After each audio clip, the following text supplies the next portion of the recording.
Welcome back to Slightly Spiritual. Today, we are diving into a topic that I think is one of the most rampant problems in the US that's just totally being swept under the rug: mold in homes that could be making you sick. Today, we are so lucky because we have Brian Karr, a second generation indoor environmental consultant who specializes in assisting hypersensitive individuals with complex medical conditions by identifying and addressing mold, mycotoxins, and other indoor pathogens into their home. As the co founder of We Inspect and the Dust Test, Brian has become a recognized authority, I would say globally, on indoor environmental mold and biotoxin issues for medical professionals nationwide, having assisted over 10,000 hypersensitive individuals in creating healthier living environments. Brian is dedicated to education within the environmental and health industries and among consumers like you and I. So we are so lucky to have Brian here today with us. Thanks for spending an hour on Monday with us, Brian. I'm very happy to, and I was happy to see your name pop up on this recording because we've been, Instagram friends for a while, for I however long. know. And so it's like, oh, this is awesome. So I'm very, very excited. Thank you for having me. My gosh. Well, I mean, and as you know, and as like our community knows, I have Lyme disease, and Lyme and mold just seem to go hand in hand. Like the amount of messages that I get from people that get a Lyme diagnosis and then 6 months later, get a mold illness or mold toxicity diagnosis is just mind boggling. And I think what people don't realize is that mold can make you sick. And I think most of us are exposed, whether you have a chronic disease or not. I think it's something everyone needs to be aware of. So, first, I want to ask you before we jump into all of the things from like mold and physical symptoms to home testing to myth busting, what is the most like shocking thing that your average person would not believe about mold? I feel like you must have a lot of them. I mean, yeah, there's a lot of ways to go with that, like where you could find it that you wouldn't think. But here, actually, I think I'll say something that ties into what you just said because I think it like sets everything up really well. A lot of people who are, and more of us are getting there, who are more into health and wellness, who are more into like just trying to be healthier in general. I feel like our generation now that we're kind of getting into the spot where like, oh, there's like an end of the road at some point here, right? We're past that point where we're like, oh, we can do whatever. I think that generation luckily is able now to do a lot of things that like our parents were not able to do or didn't know about or whatever. And so I think that part's really cool. And that's like the whole biohacking movement, but it's beyond that. It's just like health and wellness, it's a lot of that stuff. So with all of that in mind, the one thing that I've actually been teaching a little bit now in some more of the like training programs I've been asked to get into and stuff is really talking about the role that air quality plays just in overall health. And Mhm. it's funny because when you do, your Instagram scrolls and your TikTok scrolls and all this stuff, it's like, hey, eat this healthy thing. Oh, there's these bad seed oils in this. Oh, there's this over here, which is all fair, right? When you think about an external element that gets into our body that causes a problem, the first thing a lot of people think of are the food that they eat, right? Because that's a lot of where everything goes to now. It's fair, right? Next is like water quality is kind of the next thing people go to, right? People don't really think about the air as much. Like that kind of is like a third, fourth thing down the road. Even like skincare gets placed above air quality, like all these things, right? Here's the thing about air quality and why I think it's the number one most important thing. It Mhm. is the only external element that gets into our body in more than one body system at the same time. Mm. So when you eat, straight to your gut, right? When you drink water, straight to your gut. When you put skin stuff on, straight on your skin, that's where it goes. It goes to one place. Everything else goes to one place. Air quality goes to three. So when you breathe, obviously your lungs, your respiratory system, that's the obvious place. So you get into there. Second, when you breathe through your nose, you have postnasal drip that goes into your gut. You're seeding your gut with whatever is in your air quality.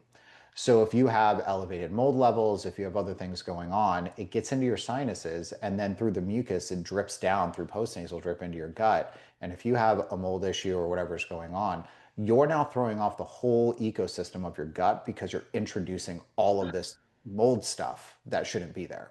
Now your gut gets all messed up because now it's out of balance, right? So you've directly now impacted your gut microbiome ecosystem. You've impacted your lungs, which is inflammatory response, breaking out into the blood from there. And then air quality, it doesn't just go in your nose and your mouth, it settles on your skin. You get skin absorption. It's literally the only external element in everything that will impact you in more than one way. When you think of it that way, two other ways to go on this, right? Like as I've been going down, it's like, gosh, this makes so much sense. Why haven't I been talking about it like this for so long? You breathe 20,000 times a day. You eat 3 to 4 meals. You drink, if you're lucky, you're drinking your weight in but your body weight in ounces, but you're not doing that, or half your body weight in ounces or whatever. But nobody's doing that, right? Like if you're on it. So like you look at the volume of the problem that's coming into your body, the volume of air that's coming into your body is much, much more than food, than water, than makeup, than lotion, and all that stuff combined. 20,000 breaths a day is like the equivalent of a normal sized person's swimming pool in their backyard. That's how much you breathe in volume every single day. And it goes to 3 different places in your body, not one. So when we're talking about this idea of like how mold impacts you, and there's Mhm. just, we'll get into it, but it's like it's symptoms all over the body in different ways. It doesn't manifest in one way. This is why it goes everywhere. If we can handle that piece of it, you basically take the concept of terrain theory, which again, I think a lot of the people in this world are like, yeah, I get that. If I have the inside of my body as a healthy place, then when I do get exposed to germs and stuff, they won't really be able to impact you as much because my body is healthy on the inside. Take a step back. If your environment is not healthy, your body lives in the environment. There's actually a dual terrain theory that I have started teaching now in medical programs too that I've been asked to get into. They all know terrain theory, and all of the functional doctors basically agree on terrain theory. The problem is your body's terrain is only as clean as the terrain that it lives in, which is the house. So there's this dual terrain aspect to things. And it's just taking it a step back. It's the same theory as regular terrain theory, just taking one step out. Your body lives in your house, right? Just like a germ would live in your body. You take it one step out. If your home is not a place that's supporting your body and you're breathing in things that are now going to throw your body off kilter, that means when you get exposed with a germ or you get exposed with, whatever's going on with you health wise, it's going to impact you more because your body's not in as healthy place as it can be. So like this for me, and I'll yell it from the mountaintops. I think this is the most important thing. There's a lot more of visibility around it now, even just in the last couple of years. And I think people are really starting to figure this out. And for me, I've been talking about this for 5, 6, 7 years. Mold is the new cigarettes. And Mhm. what's interesting is I did this in an episode of mine, so I won't do it here, but if you really dive back to like when we knew cigarettes was a problem and when we actually started making, decisions to stop it from being a problem, it was 20 years. We Mhm. knew it was a problem 20 years before we did any sort of action to try to fix it. We've known mold has been a problem since 2000. Mhm. We're at 2026 right now, right? And it's not even fully to the point where things are starting to happen yet. So like we could bypass this scale. We've seen this time lapse happen before. We've seen it with cigarettes. It's the same thing. And if we can jump the timeline a little bit and shorten that up and make some decisions that are helpful for us, it's just going to help our long-term health. Yeah, absolutely. And it's wild to me. And there's so many things like this where it's like, okay, we know this is a problem. We know this is impacting people now. There's research that shows this, right? And it takes, I feel like, society and like the general system so long to actually take action or do something about it. And when you were talking about your dual terrain theory, which I did for everybody listening, I wrote that down for the show notes so that you guys can go back and find his education on it. But it reminds me of that very classic like meme you always see online of like the person or the fish in the dirty fish bowl. That's it. Yeah. It's so as I was listening to you talk about it, I was like, yes, it makes so much sense. And the air quality piece makes so much sense to me because full transparency, my husband and I paid for this ourselves before I even invited Brian to come on the show. But we had our house tested with We Inspect, and somebody from the team explained to us that when you have mold that's in your basement, when you have water coming in your basement, all of that's rising. And so it's actually like you're not safe if it's just in your basement. It's rising through your whole house, it's in the vents through your whole house. Um, and it's impacting like all of your air quality. So it's just crazy how it's so interconnected. Before we get into some of the, talking about mold exposure and the real life health effects it has, I'm just curious to ask you. So I read in your bio, you're second generation in this field. However, like when I was thinking about talking with you, I was like, I'm just curious about how you got interested in mold, how you got interested in true like mold remediation, because this is not like a clear cut and dry career, like Yeah. being an accountant, right? Or like how did that happen for you? So I had my own experience, which is how it happened. So I'm second generation. I married into the family that started this, right? I view myself fully part of the family. So my wife's dad has a twin brother, the two of them. Okay. And 25 years ago, they basically started this. And so one of them was in Southern California. His name is Mark. That's my father-in-law. The other one was in kind of the Northeast, like tri-state area. His name is Steve. And so I married my wife, Nikki, and ultimately came into the family business and learned everything from them. Now, the reason I came into it is because when I was dating Nikki very early on, I I had an issue in my apartment. I lived in an apartment in West Hollywood in California. Those of you who aren't familiar, like, it's not new buildings over there, right? Like all that stuff is old. And so I was in this building and I was fine for the whole time I was in there. And then there was a pipe leak in my ceiling and it fell like into my room. It was a good amount of water fell into my room.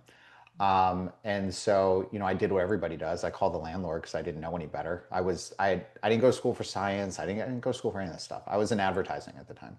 And um, and so that happened, and they came and they, dried out the leak or whatever that happened from up above, right? And then they said, okay, everything's cool. I was like, okay. And then I started to get symptomatic over like the next 3 months. Mm, And so I had just started dating Nikki, and it was early on, and she's like, hey, what you were saying sounds a lot like the people that my dad works with, right? mhm. And I was like, oh, so like that put mold on the radar. I didn't really want to meet him this way necessarily. Like it was so early on. So instead of like, she's like, you should call him. I'm like, I don't know if I want this to be the way I call him. So I called the landlord because again, as like somebody who doesn't know anything, you're like, hey, this person like they should be responsible for it. It's their building. They probably know buildings because they own buildings, right? Like this is a normal thought process. Like no one's making a Ah, mistake by thinking that, right?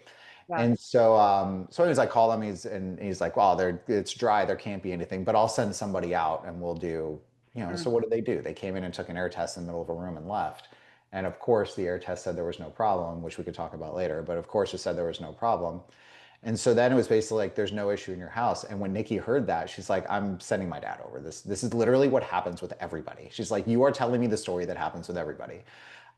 And she even worked for her dad. She would take the phone calls of people who were interested in who were oh, concerned about it, and she would tell them how it works, and she would yeah. schedule their appointments and stuff.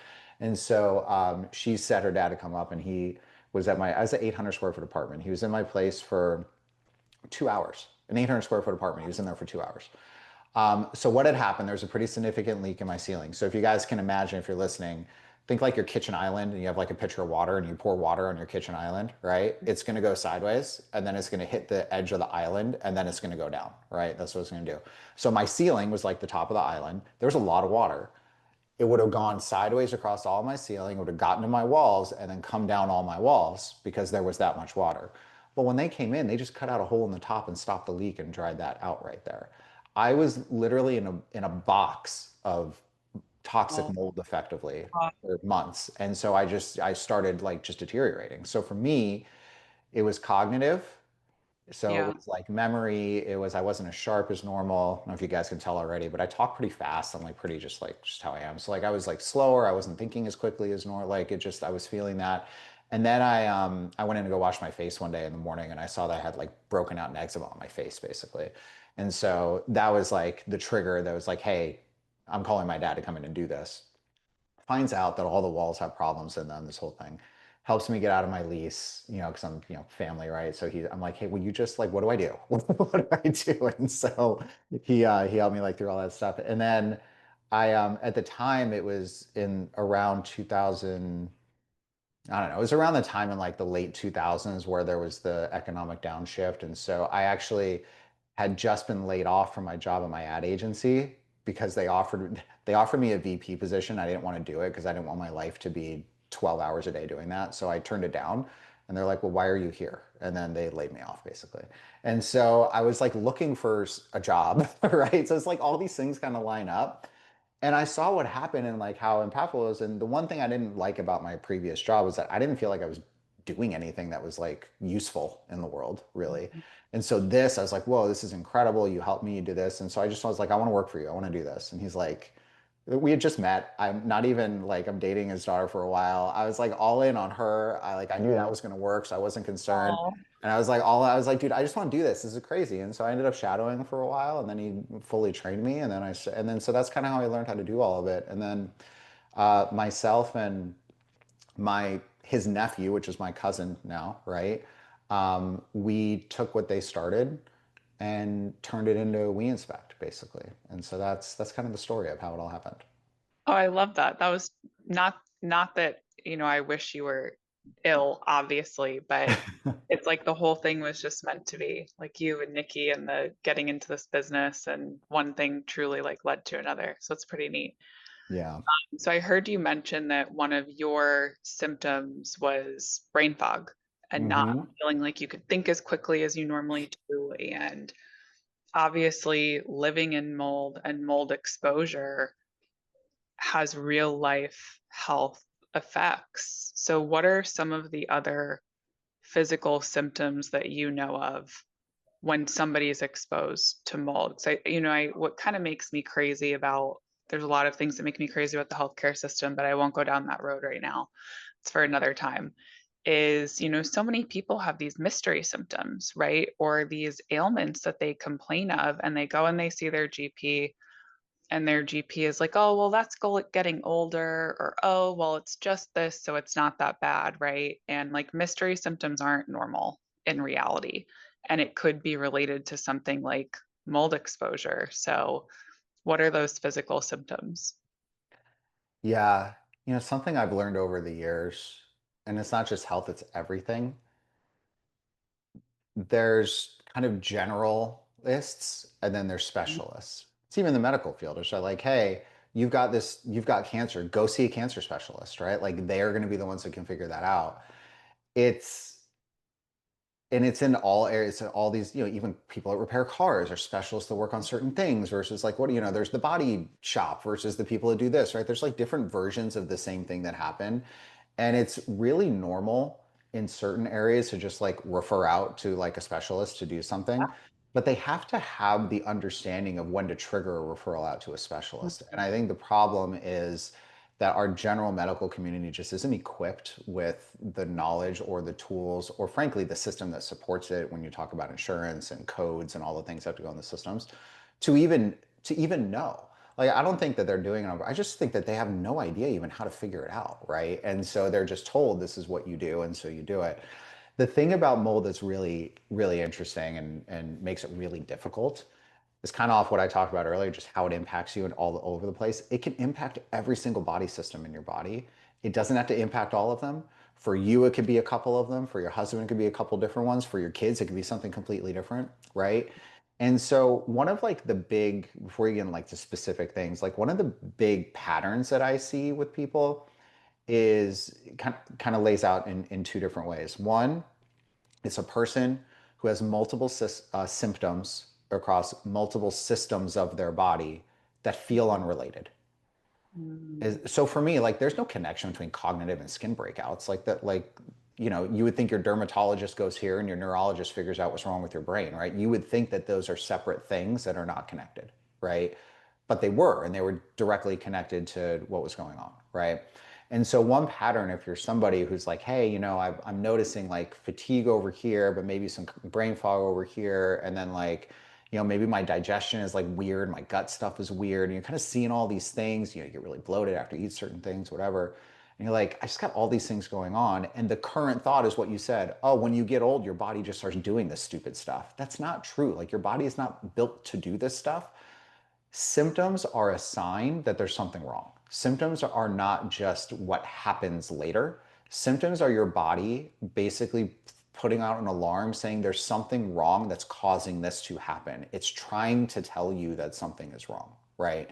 And so when I see multiple symptoms across many systems of the body, that's like a huge, huge red flag. There's an environmental trigger. So that's one.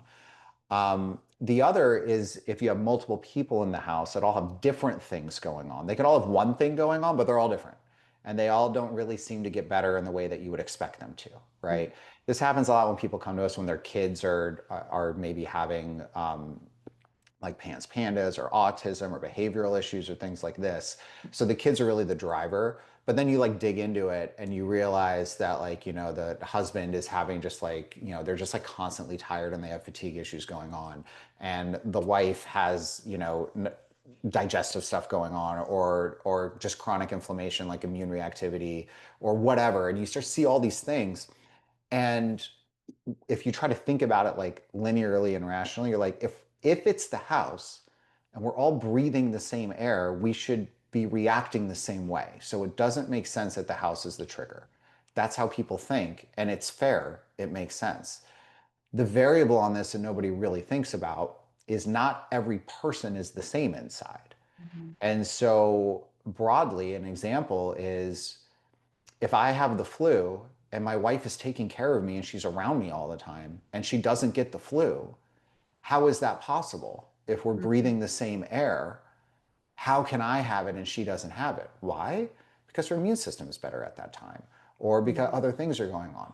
So it's you have this external influence that gets into the body, but then the way that it like reacts and does its stuff is based on the body that it gets into. How resilient is that body? Is it genetically predisposed not to be able to handle that? Is it dealing with another issue like Lyme or something else that makes it much less susceptible to fight back, right?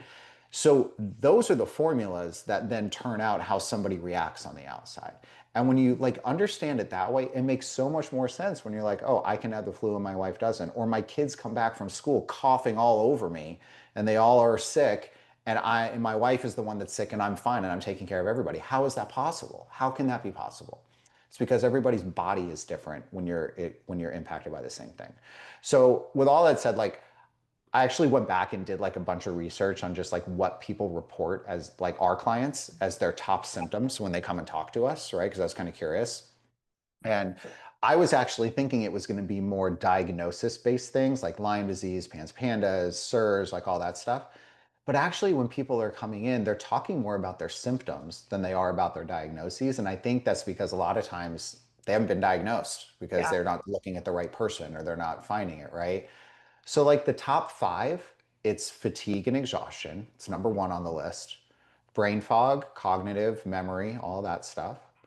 Respiratory issues, coughing, sneezing, persistent stuff, doesn't go away, shortness of breath, like all that. Sinus issues, makes sense. You're breathing in, your Mhm. sinus, congestion, stuffiness, all that stuff.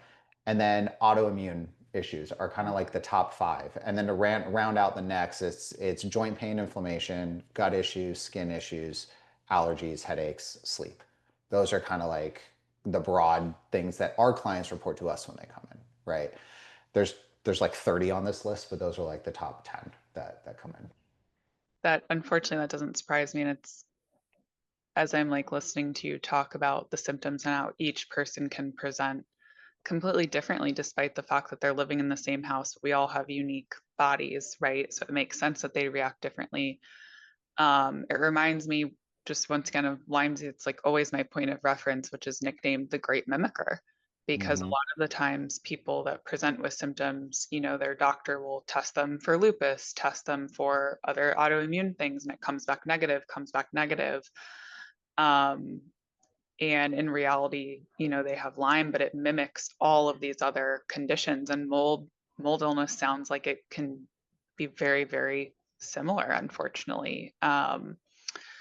When we had our follow-up call with your team, they were so knowledgeable, and they had actually asked me about, is it Sears or SIRS?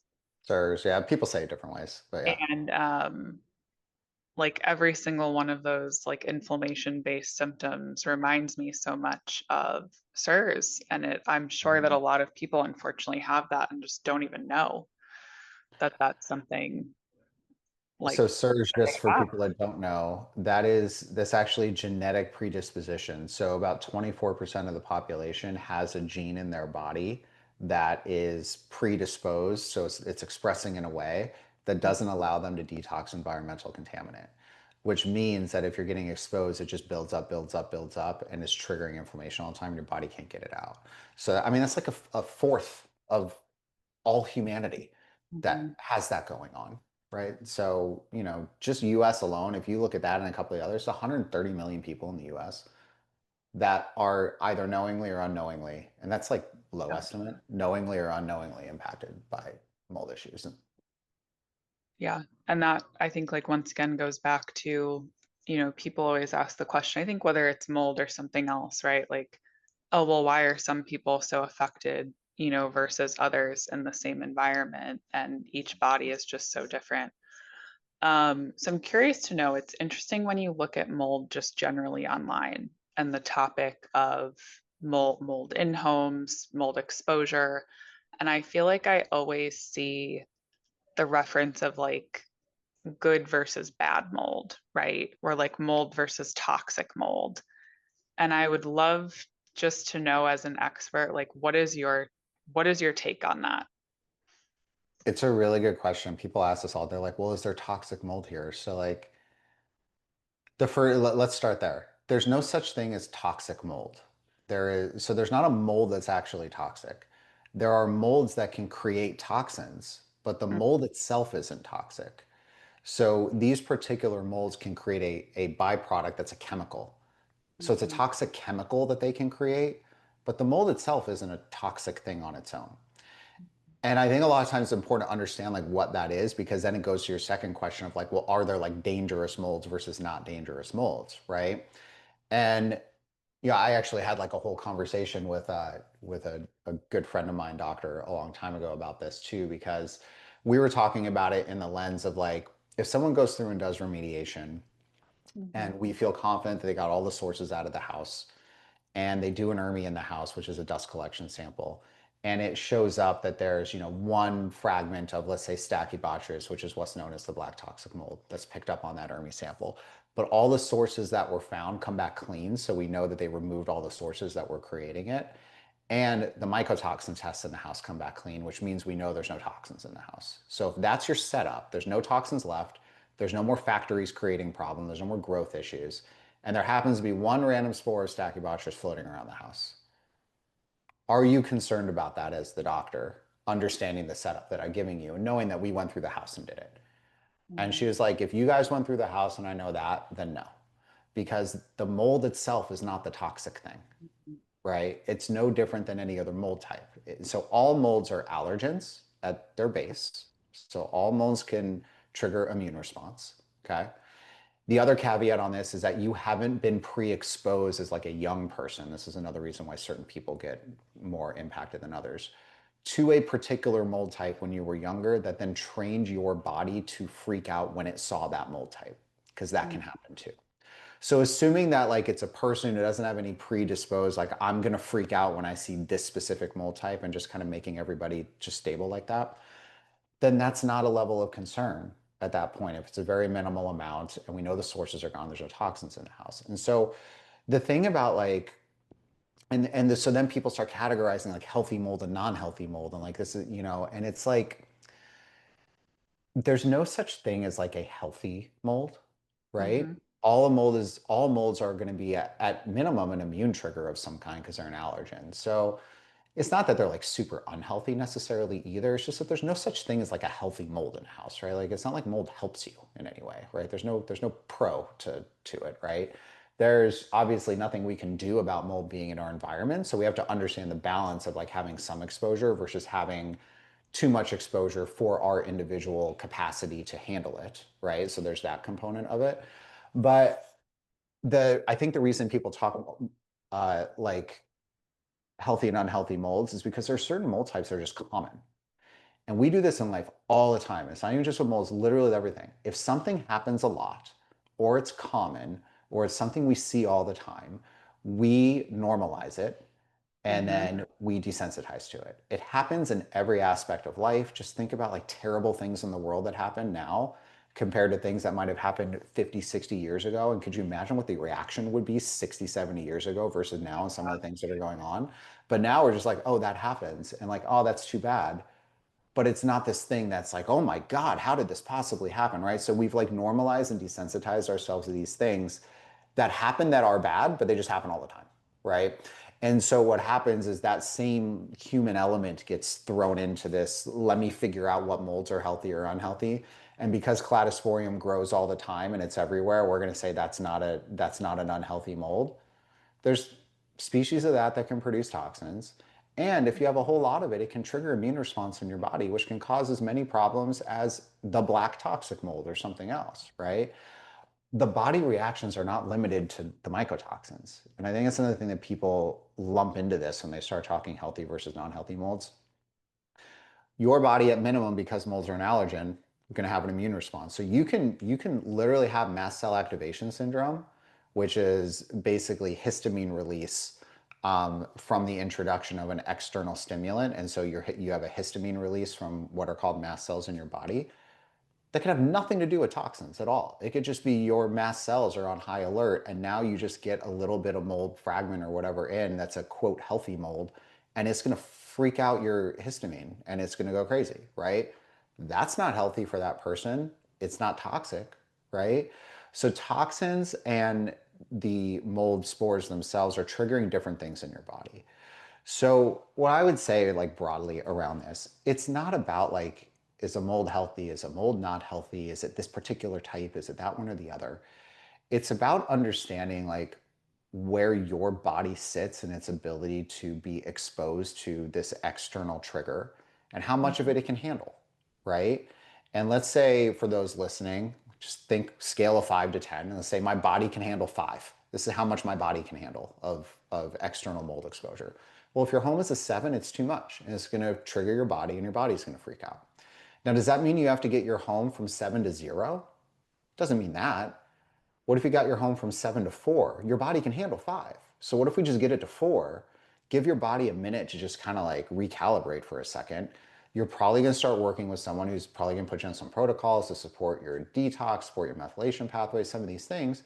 You might build your body resilience up to a 6, but you keep the Hmm. house at a 4. And all of a sudden you're like doing fine and you're coping, right? And then you can continue to grow and build on that. So there, I don't know. It's a very long about answer that I don't think there is such thing as a healthy or a non-healthy mold. I think a lot of times the phrase common molds, they really devalue it and it just makes it seem like Yeah. there's nothing wrong with these. And like, I completely disagree with that. If your body's breathing it in, it's breathing it in. It's just a matter of how much load can your body take versus what's there. And we need to try to get the load down to the point where your body can handle it. I'm so glad that you gave such a comprehensive explainer because I think that, the quote unquote good versus quote unquote bad mold is such a misconception. And that you're right. If there is a lot of any certain type of mold, or depending on your system and how sensitive you are and what load you can take, it's all unhealthy for you and can trigger a response. But it's so confusing when you're trying to find resources on it. Or if you are, oftentimes the first person someone goes to is when they think they have some type of symptom, is their GP, like rightfully so. Mhm. And I've heard from like my community online that they get confused because they're told, oh, well, it's not black mold, so it can't be that, or which just didn't seem like it could be accurate to me, and like is definitely not what my doctor has said. Yeah. Um, so talking about mold being in the home, I'm just curious to know, and if you don't have an answer for this, that is totally fine. It just was like something I was thinking about as I was creating this conversation guide. Do you have like any type of ballpark estimate for how many homes, or like what percent of homes in the US you think have mold in them? Like, is it a majority? Is it uncommon? I'm just curious. Can I say everyone? Yeah, I mean, yes. Every house. Unfortunately, yes. Every house. For a couple reasons. So let me start. So the EPA did a study. They say 50%, but Mm, that's based off of like reported water issues that happen, right? So like if you have a flood or if you have something like, that's going on or whatever, like, they can only get their data from data sets, right? And so they say 50% of homes and buildings are water damaged in some way, right? What does that not account for? That doesn't account for when grandma lived in your house 30 years ago and her dishwasher overflowed that one time. And what did she do? She didn't call anybody. She put a fan on it and she just tried to dry it out. That's what grandma did, right? yeah. Heck, that's what the guy down the street probably did 2 weeks ago, right? Like this is how people handle things. So there's these like internal things that just happen in homes all the time that not to anybody's fault, but they just don't get handled properly, right? And what happens, and one of the biggest misconceptions around this mold thing, and this is, I think you started touching on it earlier, but and I did too, I think with my story, but it was just because like the mold is dry now, it doesn't mean that it doesn't impact the house anymore. Mhm. So that is like the probably the biggest thing when it comes to like diagnostic like identification of mold sources in homes and things like that. Like, I Mhm. mean, maybe you can talk to this. I haven't dug through your report, but I imagine there wasn't like many areas of elevated moisture at the time. And generally, that's kind of what it's like when we go into a house, right? And so that's very contradictory to what you might see when you go looking around. We're like, well, there's no moisture, so there can't be mold, so you don't have to worry about that, right? When Mhm. mold grows, it's like a plant, it's like a flower, it's like something like that, right? So a mold spore is like a seed. The water waters the seed. The mold grows because it's on an environment where it can grow, right? The same way as a plant will grow because it can feed from the soil and stuff, but it needs the water in order to feed it so it will grow, right? Same thing happens with mold. Well, when you stop watering your plants, the plants don't like pick up and pack their bags and go look for another sprinkler, right? Like that's Mhm. not what they do. They stay there. They can't go anywhere. And then they dry out. Then they start to kind of fold over to the sides because they lose the moisture, right? So now they're kind of slowly dying and whatever. Then they get really brittle. And if you go and you touch one of them after you haven't watered it for like, a month, the leaf Mhm. will just kind of crumble in your fingers, right? Because there's no more moisture in it. It's all gone.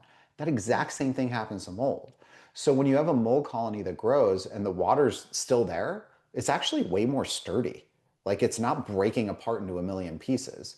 It's releasing spores off as part of its process, but the whole structure is still there. And the whole structure isn't coming into the house. When the water goes away, that whole structure becomes super, super brittle and fragile. And now, anytime there's a change in air current, or you bump an area, or like literally just normal living environment in houses, that whole thing now is going to start shattering and breaking. And then it's going Ugh. to get pulled into the house. And Ugh. so there's studies out that show that the fragments that come off of colonies, which is the equivalent of like the roots and like the branches and stuff of it, not like the spores, but just the structure of it, those Yeah. could be up to 500 times more in terms of quantity than the number of spores that come off of a colony. Wow. So the big thing is that when something dries out, you're going to get a bigger impact in your house than when Yeah. it doesn't, right? And so I think that's like I think it's one of the biggest things about this whole process is like understanding that moisture, while mold does need water to grow, it doesn't need it to stay. And Mhm. once it does grow, it doesn't go anywhere and it will Mm. continue to impact a space. That's huge. So even if the mold is dry, dried out, not moist, I mean, you still need it remediated. Right. Still need It's it not taken going to out. create toxins at that point because it's not actively like working, if you will. But I actually think those areas are more problematic in terms of just exposure load in a house because now you just have the whole thing shattering and moving into the house, and it could for years. It could happen for years. The huge piece of knowledge. Thank you for that.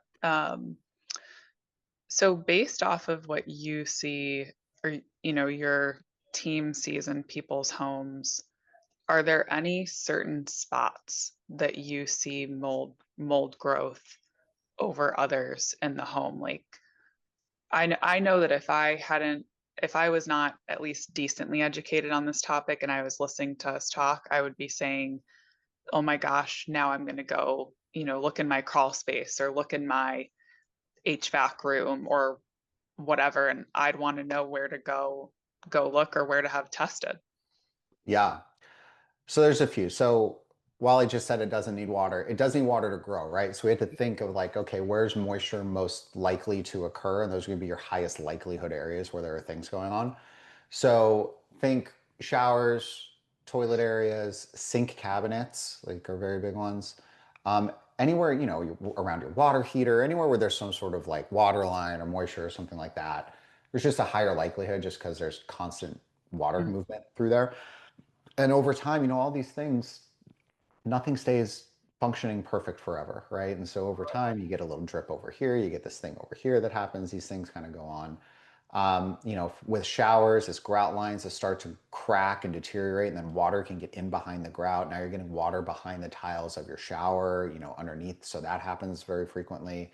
Um, Splashing outside of the shower happens a lot, especially with kids. But even with grown-ups who just get out of their shower and don't really think that when they walk out, then they splash on the baseboard that's right next to the wall of their shower that's soaking into the wall. Your house doesn't care where the water came from. This is a big thing. And people are like, oh, well, I know where this water came from. This wasn't a bit. It's like, your house isn't that smart. Your house is like, is there water here? Great, I'm going to soak it up. And if it works, mold is going to happen, right? So it doesn't, again, we like rationalize stuff all the time, yeah. right? And we have to like think back, we like take a step back and be like, our house is kind of like a very dumb person who doesn't really get the why. They just get that it's happening, right? Like that's kind of what's happening. So if you splash water on it, it doesn't care where it came from. It's just reacting to whatever happens. So toilets, like the wax ring under where the toilet meets the floor, those things leak a lot. So we'll do like moisture readings around toilets. You'll see Mm, moisture under the floor by the toilet because this tile in there, you don't really see water damage because mhm. the tile hides it a little more. But even baseboards behind the toilets, looking in the toilet tanks, if you pull off the top of your toilet tank lid and you see mold in your toilet components in there, that means that there's either a mold problem in that bathroom or your air conditioning system that supports that bathroom probably has a mold issue in it. So that's a very good telling sign of something is happening nearby. Mhm. Sink cabinets, I think if you dropped me down and said your life depends on finding mold in this house and you can only look at one type of area to find it, and I had to pick one to walk out alive at the end of the game, I would probably, excluding like a crawl space, I would probably pick sink cabinets Oh, because you have, first off, every house has many of them, so it gives me more shots on goal. That's the first thing. I'm trying to survive here. Uh, the second thing, though, is that you have multiple water sources within that. So you have your plumbing lines that are kind of coming through the wall behind, right? You have your faucet fixtures, so you have other areas where water could drip down in. And then all of your product bottles down there, the base ingredient's water. Again, your house yeah. doesn't know where the water came from. It doesn't matter if it's product leaking that got to your cabinet floor that caused mold on the underside of your cabinet. That doesn't matter. It doesn't care, right? So you have a lot of different things that can create moisture sources in the same Mhm. area. So like, I think that would be like the number one place that I would probably go in this weird death game that I just described. Um, Outside of a crawl space, I think a crawl space would probably be the primary. So then you start thinking like areas of the house that are not in your main living space. So anything subgrade, crawl space basements, gravity is going to be bringing water down towards them naturally. It's not a matter of if a crawl space or a basement has an issue, it's a matter of when. That's my opinion, right? Because literally the world is working against that area. It's just constantly working against the area. So those are pretty common. And then I would also say attics. Attics are Mm, typically not conditioned. So if there's any sort of humidity issue, you're going to have that issue in the attic because you're not maintaining conditioned air in the attic. Mold can grow at just 60% humidity. So you can have mold growing in your attic without any leak, without any roof leak, without anything going on, right? So I think those would be kind of like maybe some of the main areas. that's super helpful. And I'm so going back to earlier in our conversation, you had mentioned an air sample. Hmm. So now I know that there are different ways to test for mold that seem like maybe in some scenarios they can be more accurate. So if somebody thinks that they need to have their home tested for mold or is now questioning, whether they could have mold exposure. Are air samples enough, or should people be looking at different types of testing methods? So air testing in the middle of the rooms, oddly, is the reason that we are probably so highly regarded for what we do, because it doesn't work. And Mm-hmm. so we don't do it because we just learned that it doesn't work. But the majority of the industry, that's what they do, because I don't know, Mm-hmm. that's what they're taught to do. The books and the standards and stuff are very, you have to compare against air, you have to do this, you have to do that. And I think it kind of misleads. So some more context on that. First, a few years ago, did like a small focus study of just our inspections. Mm-hmm. And if we saw that we thought that there was a mold issue in a source area, like a wall, so like for those of you not watching, I'm pointing at a wall back here. So like if we saw like staining on the wall or maybe bubbling paint on the baseboard or something like that, we would be like, hey, this is a visual clue of a water intrusion. I'm not going to test 4 feet away in the middle of the room. I'm going to test in the wall. I'm going to put like a little tiny hole in the wall, like the size of a pen. And I'm going to pull air from behind the wall because that's where I think the problem is, right? Mm-hmm. So that's how we test. So, but for this like kind of small hyper focused, testing thing that we did, we would do that. And then we would take, 2, 3 feet away and we put an air sample up at normal air quality breathing height, which is what everybody else does. And we just compared them over the course of this small, test group that we did. 78% of the time, the air sample said there was no problem. When 2 feet away, there was a mold issue behind a wall. Wow. So, and it makes sense. Like the further away you get from a source, the less and Yeah. less accurate it's going to be, right? The further away from the kitchen I am when my wife is cooking dinner, the less the smell is going to be for me to know that she's cooking something delicious, right? And then Yeah. the closer I Yeah. get to it, I'm going to smell the thing, right? And it's not like this crazy concept. So that's one piece of it. Now, there's also studies that have been done, like building science and mold investigation studies and stuff, that have actually said to do like a thorough assessment, you should actually be doing dust analysis to understand what exposure looks like, as opposed to air samples in the middle of a room. And that is the difference. It's the wrong test for the wrong goal. That's what's happening when you're doing an air test in the middle of the room. When you do that test, generally the question that test is trying to answer is there a mold problem here? That test can't even answer where it's coming from because you're not testing anywhere specific, right? But if the test worked the 22% of the time that it did work, it's is there a mold problem here? Let's say answer is yes. Cool. Where? Right? Mm-hmm. That's the next question, right? Yeah. So even if they come in and they do that, and I literally was just talking to somebody today, we're gonna go to their house tomorrow. Like, yeah, they did air tests all over the house. Yeah. We found in this orange room and another room over here, there was a little bit of Stachybotrys in the air sample. I'm Mm-hmm. like, okay. So then what did they say to do? It's like, nothing really. Could they like, well, it could be coming from here. It could be coming from here. Could you imagine if you went somewhere and you were like, I'm going to pay all this money. I'm going to have you run tests. And at the end of the test that you run, it's okay for you not to be able to give me any sort of explanation of what's going on. That's Like that's that's what crazy. air tests do. So the purpose for our perspective, the purpose of either air testing or surface testing is to identify where the location of a growth source is. That's the purpose of it. In a wall, in a ceiling, in a cabinet, on a surface, like that's the purpose. To understand what's moving through a house, which gets to your question, like what am I being exposed to? Do I even have a problem in the first place, right? That's dust sampling. And so if you're somebody who's like, well, this is a super interesting conversation. I have, clustered symptoms, maybe like you talked about or whatever. I don't know if I want to go full out into this yet. I want to figure out if I even have a problem. So we created a test called the dust test. It's very easy, the dust test, thedusttest.com. And it does a dust analysis of your house, an at-home test kit. It's super easy. Send it to you. You can wipe dust throughout your house. It's basically the equivalent of like a Swiffer cloth that you can wipe dust around your house, send it back to the lab. The lab is going to analyze it for mold types that are present. It's going to understand how many of them are, high versus not. And then what we do with the dust test is that, if you're somebody who's even, maybe you've done a mycotoxin test in your body or you've done some other things, we'll actually correlate what's in your house to what's in your body. And we'll show you the mold types that are there that are contributing to what's going on in your body. But even if you haven't run those, what we're going to show you is effectively like a scoring scale of how what the load of mold is in your home. Is it like a really high load? Is it a middle load? Is it a lower load?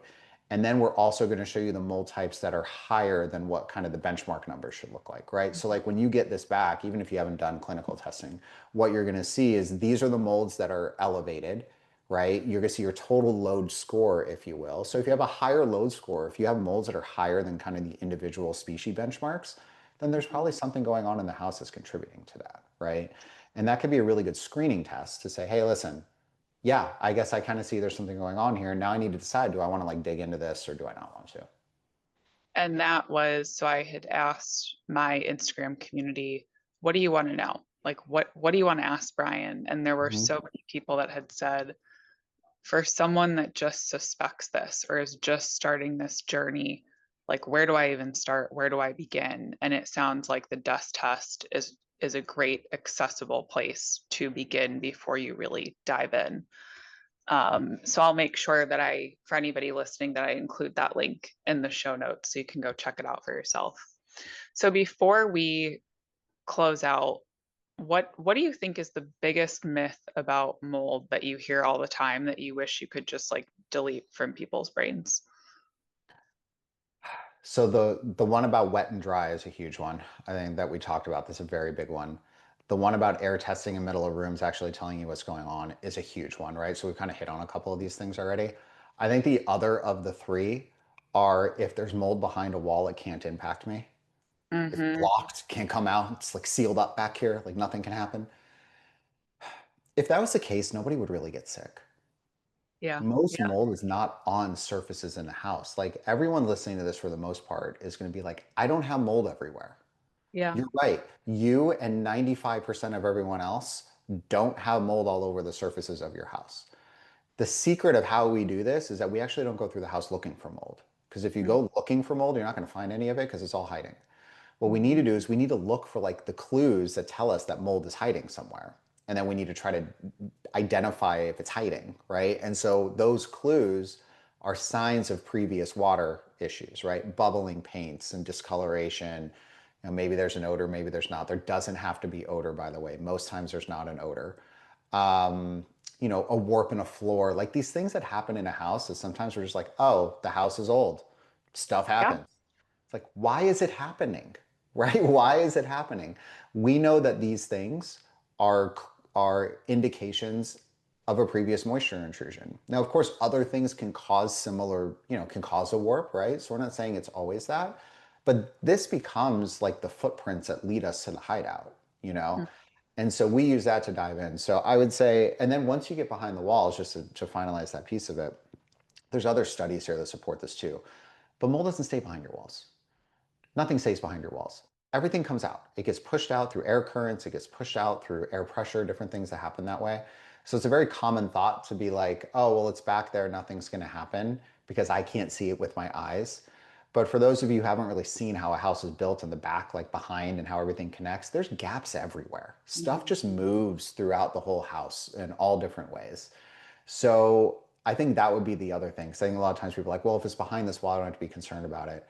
Mm-hmm. And if that is your thought, you go and you do a dust test and you realize that there's a high load in your dust. You're like, well, where's it coming from then? If it's not on all the surfaces, how can I have this? It's because it's coming out from these other areas. So I think air testing tells you where, if you have a mold problem, we check that one off. Stuff has to be wet, check that one off. Mold can't get me from behind a wall, check that one off. I think Mm-hmm. those are like the biggest.